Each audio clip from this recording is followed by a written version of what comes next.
Hola, hola, Dios les bendiga, queridos amigos, queridos hermanos. Vamos a ver si alguien se quiere conectar a este directo.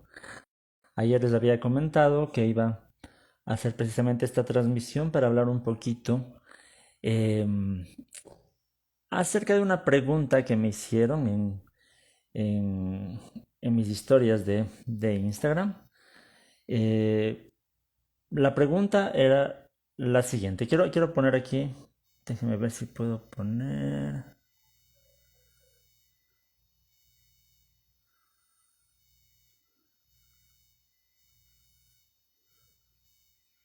No, ya no está esa pregunta.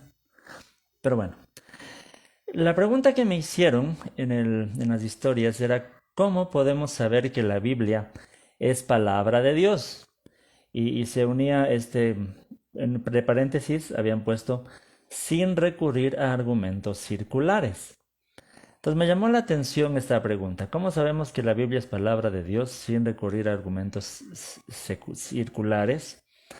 Y me llamó la atención porque precisamente yo sé un poco de dónde viene esta inquietud, ¿no? Bueno, quiero seguir saludando a todos mis amigos, hermanos que se van conectando. Saludos Dani, Juan, gracias por estar por aquí. Gamal, Misael. Hola, el Juan Montero dice. Hoy es el Día de la Independencia en República Dominicana. Gracias, Juan. Sí, Misael dice Santiago Alarcón te hablan. Voy a hacer un poco mención a este tema. Sí, porque precisamente fue eso, ¿no? Yo sé por qué me hicieron esa pregunta. Hace unos días atrás, Santiago subió un video que el título decía que la fe, no, la teología protestante es irracional o el protestantismo es irracional, algo así. Y me llamó la atención. Últimamente ya no he visto ningún video de Santiago desde que, no sé, empezó esta cruzada anti-protestante, ¿no?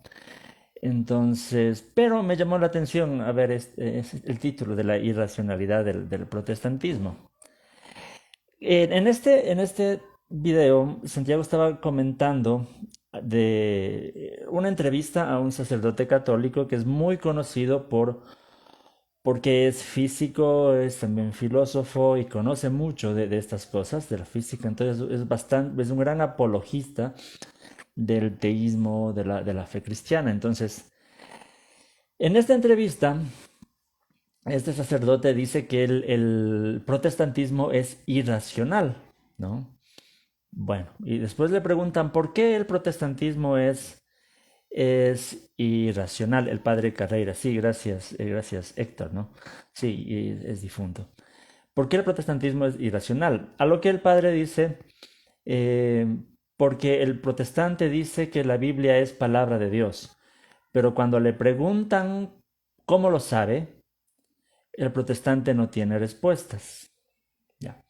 A esto Santiago empezó a aplaudirle y decir, ¿verdad? Que es así. Pero me pareció tan, no sé, gracioso se podría decir esto, y al mismo tiempo tan irracional. Esa afirmación me parece tan irracional. Porque yo no conozco ningún protestante que se dedique a la teología o que se dedique a la apologética que no tenga respuestas a esto. ¿Por qué creo que la Biblia es palabra de Dios? Si toda nuestra fe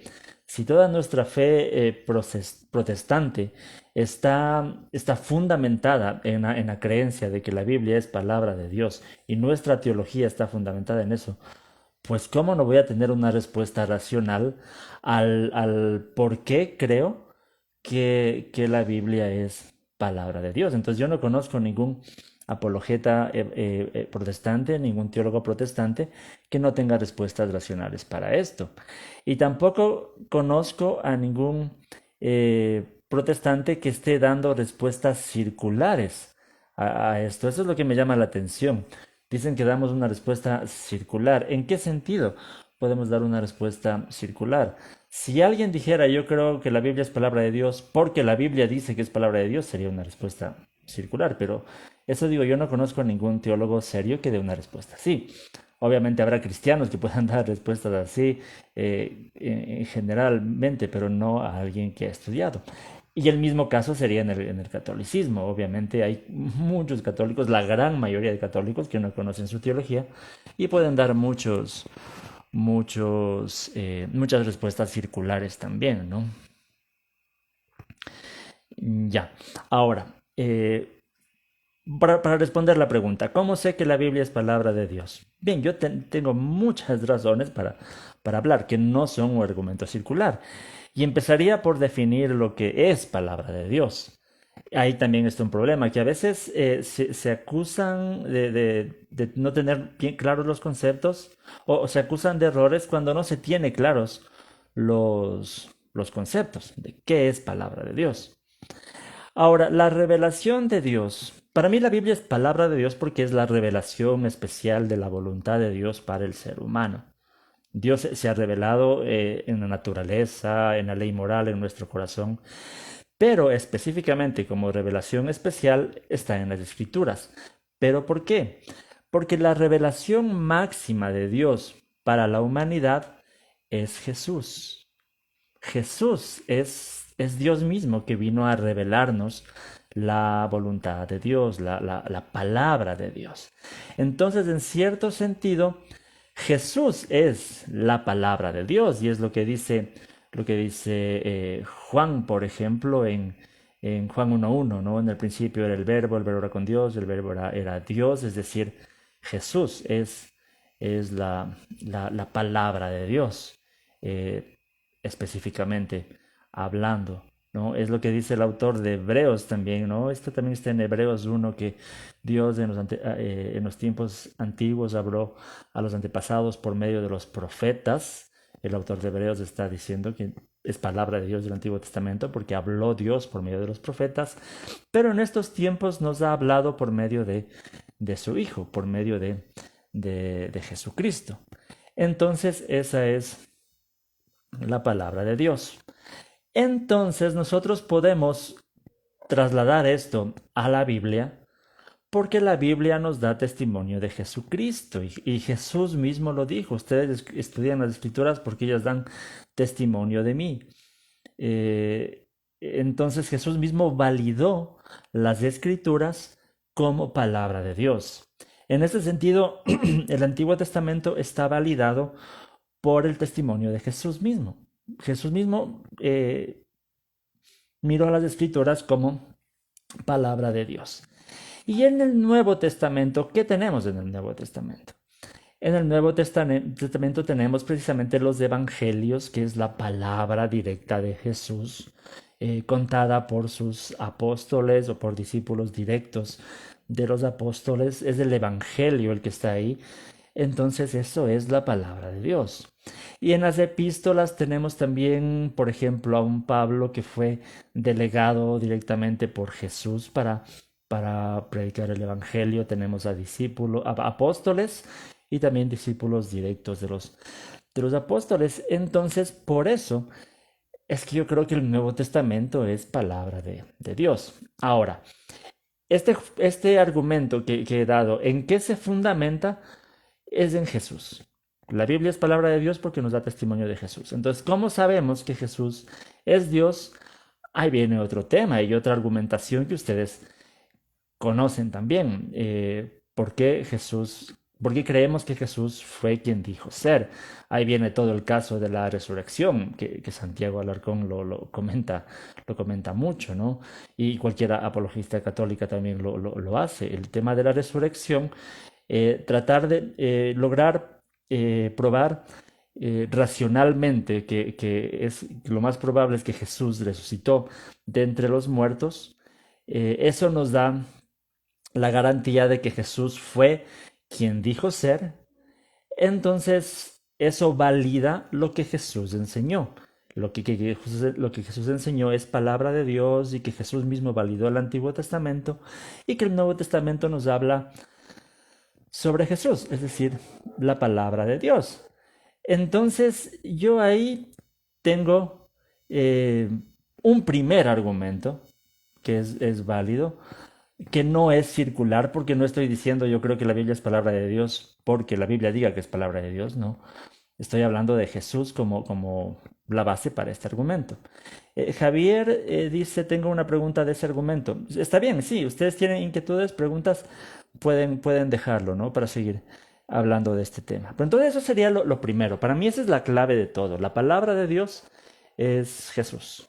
Ahí está la palabra de Dios. Y las escrituras son palabra de Dios porque nos dan testimonio acerca de Jesús. Tanto el Antiguo Testamento, que se anticipa a Jesús, y el Nuevo Testamento, que nos habla del Evangelio de Jesús. Esa podría ser una primera evidencia por la que yo sé que la Biblia es palabra de Dios y que no es ningún argumento circular, ¿no? Si tienen inquietudes, preguntas, pueden ponerlo, ¿no?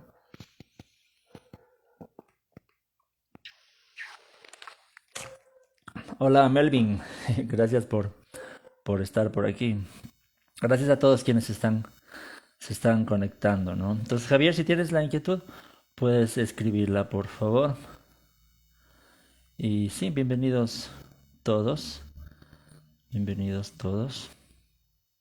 Ya. Entonces, mi primer argumento es ese. Jesús, la resurrección de Jesús, el testimonio de Jesús, la vida de Jesús. Es por eso que yo sé que la Biblia es palabra de Dios. Dice la pregunta de Javier, si Jesús valida la inspiración de la Escritura, ¿cómo se justifica que los profetas creían en la inspiración si Cristo todavía no se había encarnado? Javier, yo estoy hablando de los argumentos que a mí en lo personal me convencen de que la Biblia es palabra de Dios. Es decir, hoy, a partir de la revelación de Jesús, eh, lo que he comentado, la revelación de Jesús, por eso es que yo creo que la Biblia es palabra de Dios. Estoy hablando de nosotros que ya experimentamos la revelación de Jesús, como dice el autor de Hebreos 1, ¿no? Entonces, si los profetas del Antiguo Testamento sabían que lo que ellos hablaban es palabra de Dios, pero porque ellos precisamente recibían una revelación directa de, de Dios, ¿no? Entonces, no, ellos no tenían que pensar que Cristo se había encarnado, no, o sea, era otro tipo de revelación, ¿no? Bueno, pero eso es otro tema también, hablar de la inspiración, de revelación. Faro Olsans. Sí, dice, ¿por eso no alcanza solo para el Antiguo Testamento? No. Lo comenté hace un momento en todo el argumento, ¿no? Jesús valida el Antiguo Testamento, obviamente. Pero en el Nuevo Testamento encontramos la palabra de Jesús. ¿Qué tienen los evangelios? Pues la vida de Jesús, la palabra de Jesús, de sus testigos más directos. ¿Qué son las epístolas? La explicación del evangelio de Jesús. La explicación del evangelio de Jesús por testigos e incluso personas que fueron directamente enviadas por Jesús, como el caso de Pablo, por ejemplo, apóstoles de Jesús, como Pedro, por ejemplo, y discípulos cercanos a los apóstoles directos, ¿no? Que son los que han escrito las epístolas. Entonces, por eso yo creo que el Nuevo Testamento es palabra de Dios, ¿no? Dice Gamal, varios argumentos sobre cómo sabemos que son 27 libros del Nuevo Testamento y no menos o más, apelando que tienen que ver la autoridad de la iglesia. ¿Qué opina? Eso es diferente. Es que ese es el punto aquí. El punto aquí. La pregunta que este sacerdote hacía en este video que estaba comentando Santiago es, él decía, le preguntan a un protestante cómo sabe que la Biblia es palabra de Dios y el protestante no puede responder. Pero tenemos muchos argumentos para responder sin necesidad de caer en un argumento circular, ¿no? Estoy hablando, hasta este momento he presentado solamente un argumento, entonces hay muchos argumentos y como dije, no conozco ningún protestante que es teólogo o apologeta que se quede callado y no sepa cómo responder, que la Biblia es palabra de Dios. Ahora, en el caso del canon, eso es otra discusión, es otro punto, ¿no? Que el debate sería más bien cómo sabemos que los libros que están son los que tienen que estar. Eso es diferente a decir que no sabemos por qué esos libros son palabra de Dios. Y de hecho yo tengo todo un video, di un taller en el YouTube hablando precisamente del tema de la sola escritura.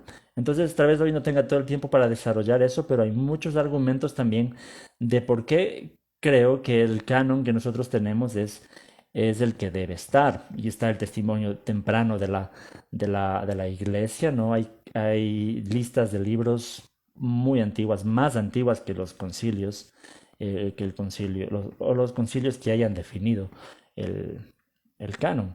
Entonces, y con base en qué los concilios definían el canon, ojo, los concilios definían el canon con base en el mensaje que tenía cada libro.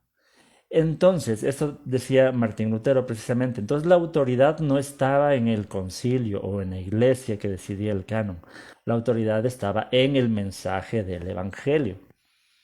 Entonces ahí podemos ver un poquito que no es tan real esto de que es la iglesia la que decide el canon, ¿no? Pues la iglesia tiene que someterse al mensaje del evangelio de Jesús para decidir el canon. Entonces la autoridad está en el Evangelio de Jesús, no en la iglesia. Pero como dije, bueno, ese es otro tema, el tema del canon, ¿no? Pero sobre el hecho de cómo responder, cómo sabemos que la Biblia es palabra de Dios, pues ya lo estamos haciendo. Dije primero el testimonio de Jesús. De ahí podemos hablar, por ejemplo, de los milagros, lo sobrenatural, en especial las profecías, ¿no? Lo que dice Roth, ¿no? La evidencia histórica y profética podría ser argumento. Obviamente, las profecías cumplidas, los milagros, lo sobrenatural, todo eso me convence de que la Biblia es palabra de Dios, sin recurrir a ningún argumento circular. ¿Por qué creo que la Biblia es palabra de Dios? Porque hay profecías del Antiguo Testamento que se han cumplido en el Nuevo Testamento. Eh, hay milagros que la Biblia cuenta en la vida de Jesús, por ejemplo, el Antiguo Testamento, cosas que de alguna forma también el hecho de ser sobrenaturales me convence que la Biblia es palabra de Dios. Y no tengo que recurrir a un argumento circular. Entonces tengo muchas razones, ¿no? Los milagros, las profecías cumplidas, el testimonio de Jesús, como ya comenté, la unidad de la Biblia, pensar que son más de 40 autores diferentes en diferentes contextos culturales, diferentes contextos históricos, geográficos, qué sé yo, dialectos diferentes y que a la final el mensaje se pueda unir en un solo libro, esto es algo sobrenatural, no es tan fácil se hayan escrito diferentes autores, como digo, en diferentes contextos, diferentes tiempos, separados por siglos, y que a la final el mensaje siga siendo el mismo y que se pueda compilar todo en un solo libro, eso también es algo sobrenatural. Entonces, para mí también es una evidencia de que la Biblia es palabra de Dios, no es un libro cualquiera, ¿no? Incluso pensar esa sería otra razón. Otra razón sería, por ejemplo, la originalidad de las enseñanzas de la Biblia. La Biblia nos presenta conceptos, por ejemplo, sobre Dios, tan diferente a muchas otras culturas, a muchas otras filosofías, sobre el ser humano. La Biblia nos presenta un concepto, siempre he mencionado esto, tan negativo del ser humano, que es difícil pensar que sea algo solamente que nazca del ser humano esto, ¿no? Mm, no creo que es de eso. Son conceptos muy originales sobre Dios, sobre el ser humano, en cuanto a la salvación por gracia y no por obras, es un concepto original también de la Biblia. Entonces, estas enseñanzas, o la originalidad de las enseñanzas de la Biblia, también son otra razón válida que me convence a mí cada vez más de que la Biblia es palabra de Dios. Entonces, no sé si pueden ver, ya he mencionado algunos argumentos y ninguno de estos es circular. Ninguna parte he dicho que yo creo que la Biblia sea palabra de Dios porque la Biblia diga que es palabra de Dios. No es ese un argumento válido, ¿no?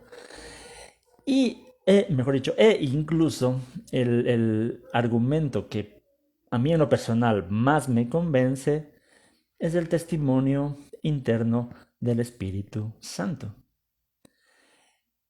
El hecho de que la Biblia haya cambiado mi vida en lo personal, el hecho de poder experimentar también cuando leo la Biblia, que eso no es solamente un libro más, de que ahí está Dios hablando, poder tener esta experiencia incluso de que, como decían los discípulos camino a Emaús, que vibraba su corazón cuando Jesús les explicaba las escrituras, poder tener uno en lo personal esa experiencia también de que, sí, de que experimentamos que la Biblia no es un libro más, sino que es la palabra misma de Dios.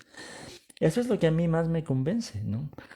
Yo sé que este no es un argumento como para una discusión apologética o con un escéptico y todo eso, pero en lo personal es el que más me sirve, el testimonio del Espíritu Santo, de por qué la Biblia es palabra de Dios. Entonces no sé si hay más inquietudes, pero quería hacer este directo para explicar esto, cuáles son mis razones de por qué creo que la Biblia es palabra de Dios, sin necesidad de recurrir a ningún argumento circular, como se había mencionado en la pregunta, o como se da a entender a veces por parte de los apologistas católicos que, no sé, tal vez no conocen mucho de cuáles son las explicaciones protestantes. Hay algo interesante, ¿no? Que en este video Santiago pone como autoridad a este sacerdote católico, que es una autoridad, yo no puedo negarlo, una autoridad en temas de física, teórica, científico, filósofo tal vez, pero no por eso él va a ser una autoridad en teología protestante. Y lo único que yo vi en ese video es que él no conoce la teología protestante. Si él dice ningún protestante puede responder cómo sabe que la Biblia es palabra de Dios, pues se ve que no conoce la teología protestante. Entonces puede ser una autoridad en otras áreas, pero no en teología protestante. Entonces no tiene sentido esta falacia de autoridad ahí, ¿no? Bueno, solo por mencionar esto. Y creo que eso fue una cosa que él mencionó. Y él mencionó otra cosa también, este sacerdote, a lo cual Santiago también aplaudía y y que me parece también un disparate. Este señor decía que los protestantes creemos que si un teólogo reconocido tiene una interpretación de un texto bíblico y otro teólogo reconocido tiene otra interpretación del mismo texto bíblico, nosotros decimos que los dos tienen la verdad. Y él decía, eso es irracional, ¿no? A lo que Santiago ahí dice que bravo, que ni sé qué. Pero eso no tiene ningún sentido. Tampoco yo conozco a ningún teólogo protestante que diga eso, que si un teólogo tiene una interpretación a un pasaje y otro tiene una interpretación diferente a otro pasaje, que los dos tengan la verdad, eso nadie lo ha dicho. Eso precisamente no es verdad. Entonces, otra muestra de que este sacerdote no conoce la teología protestante. Porque si yo como, por ejemplo, arminiano o wesleyano, tengo cierta interpretación de un texto bíblico y un hermano calvinista reformado tiene otra interpretación del texto bíblico, yo no puedo decir los dos tenemos la verdad. No, eso sí sería irracional, pero obviamente no es así. Obviamente uno de los dos está equivocado. O incluso puede ser que los dos estemos equivocados. Entonces, ningún protestante va a decir eso, que los dos, aunque piensen diferente, están en la verdad. No, no, por lógica, uno de los dos está equivocado o los dos podemos estar equivocados. Entonces, no conozco ningún protestante que diga algo así.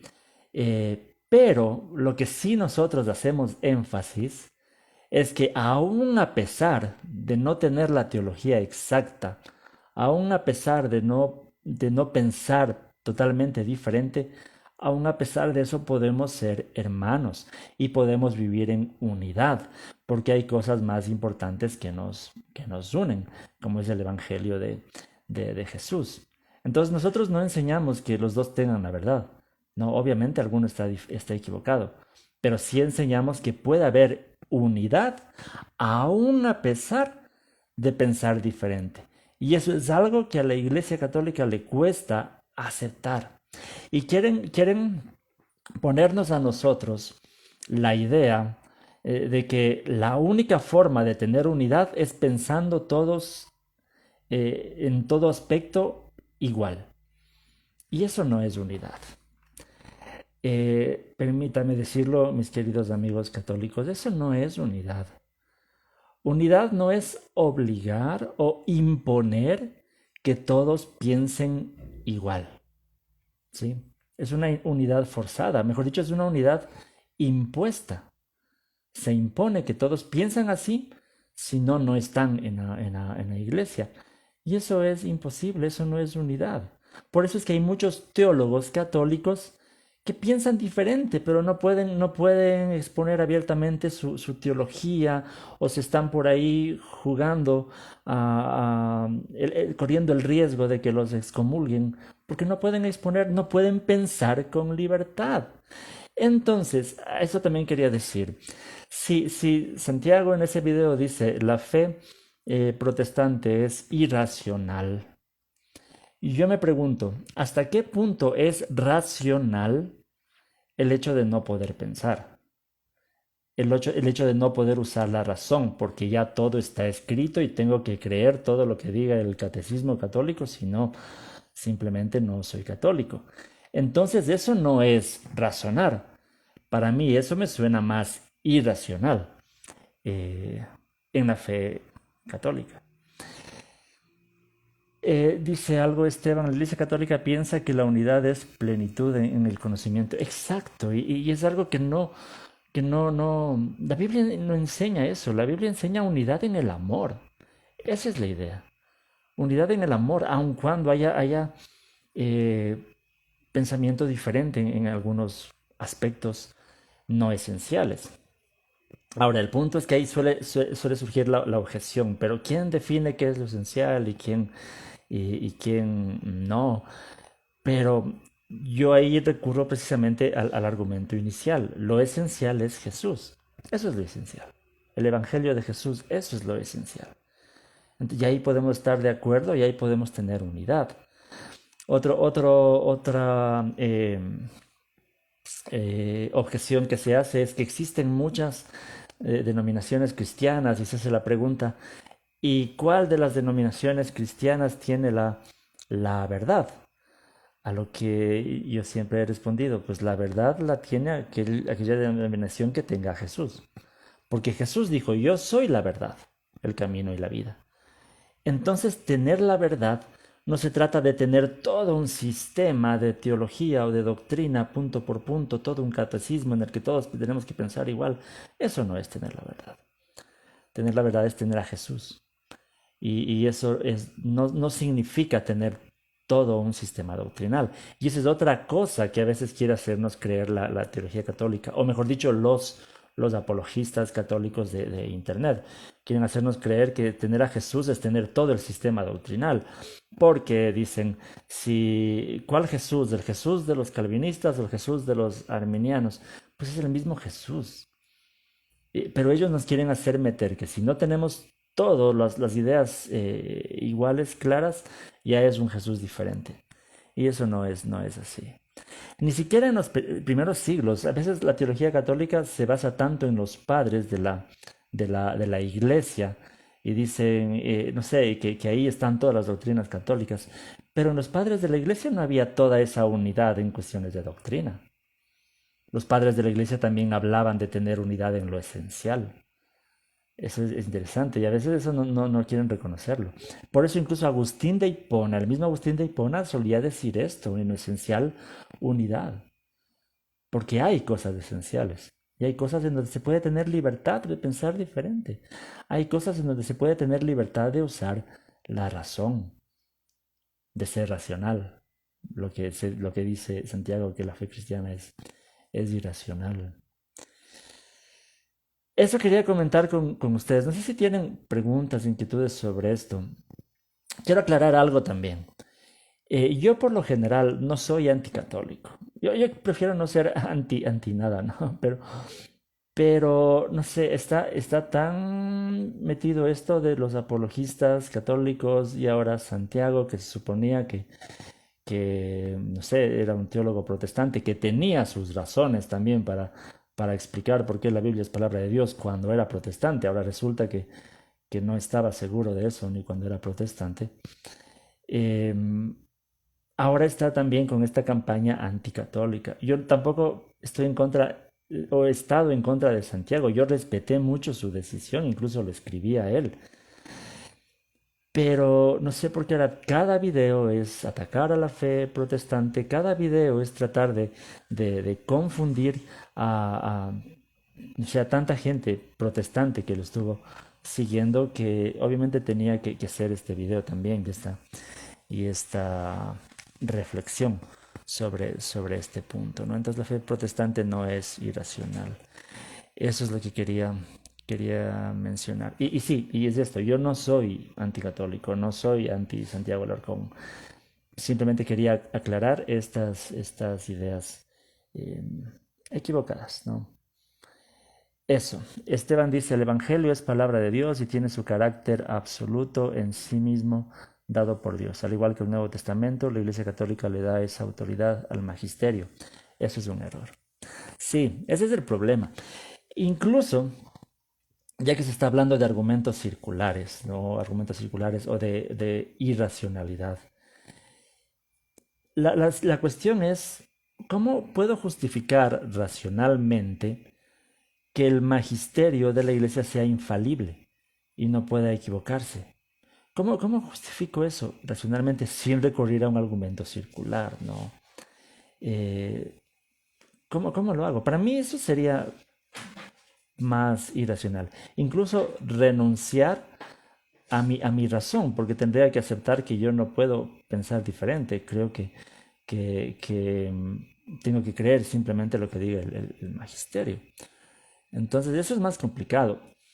Ahora, muchas veces lo que ha dicho Santiago es, por ejemplo, yo no tenía estas respuestas en la iglesia protestante de cuál es el canon, yo tenía estas objeciones de por qué hay tantas denominaciones evangélicas y todo esto. Entonces, por eso llegué a la iglesia católica. Pero es como decir, ya, como cristianos protestantes tenemos un problema, estamos divididos, tenemos un problema en eso. Pero ¿por qué llegar a la conclusión automáticamente de que la solución es un magisterio infalible? ¿Por qué? Ahí me topo yo con otro gran problema. ¿Cómo justifico ese magisterio infalible?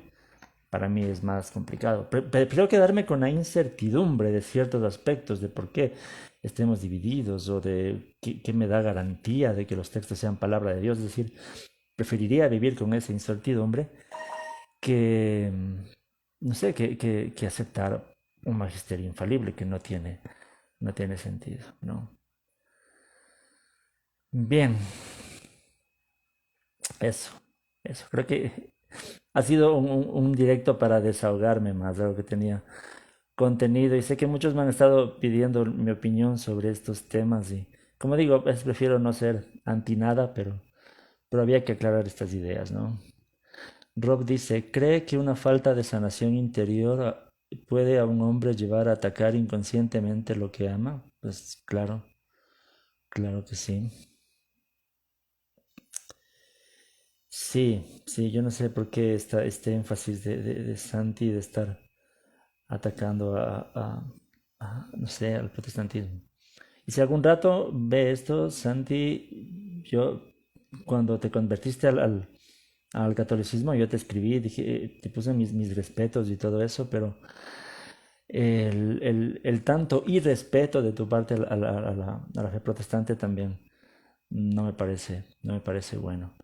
Y sobre todo, no sé, la forma, porque Santiago empieza a veces sus videos, no quiero echar hate, ¿no? Pero la iglesia protestante es irracional, pero el protestantismo esto, pero no tiene mucho sentido eso, entonces tenía que mencionar esta situación. No sé qué piensan ustedes, cómo les va.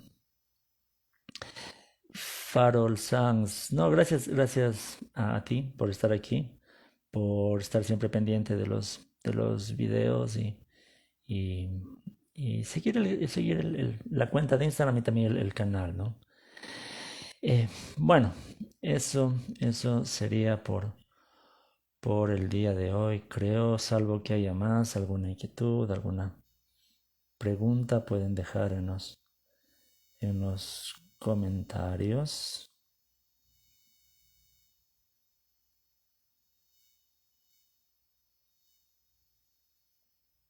Dice Esteban, el Nuevo Testamento tiene un carácter absoluto, al igual que la lógica, es decir, la lógica es lógica porque es lógica.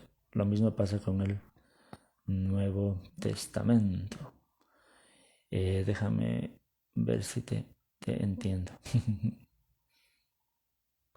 O sea, lo que tiene un carácter absoluto es el mensaje del Evangelio, porque es Jesús quien está hablando, ¿no?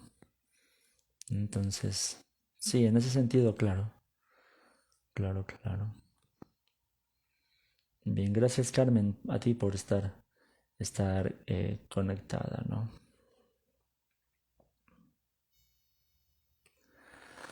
Bueno, otra cosa interesante, ¿no? Sí dice eh, capacitando minicos. Sería bueno que hicieras estos lives más seguidos. Sí, sería bueno. Sí, sí, siempre he querido hacerlo, pero tengo un tiempo bastante apretado. Últimamente que estoy trabajando en mi profesión, que es la psicología, no me queda mucho tiempo, pero trato de hacerlo. Y últimamente estoy un poco esforzándome para estar más aquí pendiente con ustedes. Antes lo hacía, antes estaba todos los días aquí en Instagram, en YouTube, pero porque estaba dedicado prácticamente a eso a tiempo completo. Lastimosamente las cosas de la vida nos llevan también a buscar cómo mantener a la familia. Y estoy dedicado a mi profesión, ¿no? A la psicología. También pueden seguir mi cuenta como psicólogo si desean, ¿no? Es @psicólogo.hugovázquez. También estoy subiendo contenido de psicología. Y bueno, pero voy a estar más pendiente de hacer estos directos. También de alguna forma voy a darle otra vida también a la cuenta de Todo Teos, porque tengo una cuenta en Instagram Todo Teos que incluso es más grande, ¿no? Llegó a los 6.000 suscriptores, algo así. Pero la abandoné porque estaba dedicado más aquí al cibersaulo. Pero ya le voy a dar un, eh, una motivación más. Voy a hacer directos también en esa cuenta y ya les estaré contando. Dice Rolf, pastor ha probado Chat GPT para temas cristianos. Temas cristianos no lo he probado, pero lo uso mucho más para marketing digital en mi cuenta de psicólogo. Ahí uso mucho chat GPT para el marketing y todo esto. Pero no, para temas cristianos no la he usado. Me daría un poco de desconfianza, ¿no? Porque hay tanta información que no sé si las respuestas sean siempre verídicas, ¿no? Y más que todo porque en teología siempre es más como a la reflexión, no tanto a solo citar otro tipo de fuentes, ¿no? Eso, mis queridos hermanos. Sí, vamos a ver si por lo menos una vez a la semana estamos por aquí. Por aquí. Sí, sí, Biblioteca del Adorador dice, ¿debe el cristiano cuidar su salvación? Pues mi posición como arminiano wesleyano es claro. Eso dice la Biblia. Ocupas en su salvación con temor y temblor, dice el apóstol Pablo. Tengo una pregunta también en la sección de preguntas. No sé dónde están. Capitán Dominicos dice, ¿qué define una doctrina primaria de no primaria? Es lo que comenté. Las doctrinas primarias son el Evangelio de Jesús, porque Jesús es la palabra de Dios. Jesús es la revelación directa y la revelación suprema. No puede haber una revelación más grande de Dios a la humanidad que Jesús. Entonces las doctrinas primarias son las que se centran en Jesús y en su obra, es decir, en el Evangelio. Lo que dice el apóstol Pablo en 1 Corintios 15, ¿no? Dice que el Evangelio que les prediqué es este, que Jesús murió conforme a las Escrituras, por nuestros pecados, resucitó al tercer día y todo eso, ¿no? Incluso en las epístolas pastorales, cuando Pablo habla de la sana doctrina en Timoteo y en Tito, por lo general se refiere a esto, al Evangelio, al mensaje del Evangelio. Entonces, eso para mí sería una doctrina principal, porque tiene que ver con Jesús. Bueno, Eso, mis queridos hermanos, ya estaremos más en contacto. Si tienen dudas, inquietudes, ya saben en mis historias, siempre ahí dejo el, el, el sticker este para hacer preguntas y pueden dejar ahí y seguimos en contacto, ¿no? Gracias por estar aquí, a todos quienes se han conectado. Nos seguimos hablando. Que el Señor les bendiga.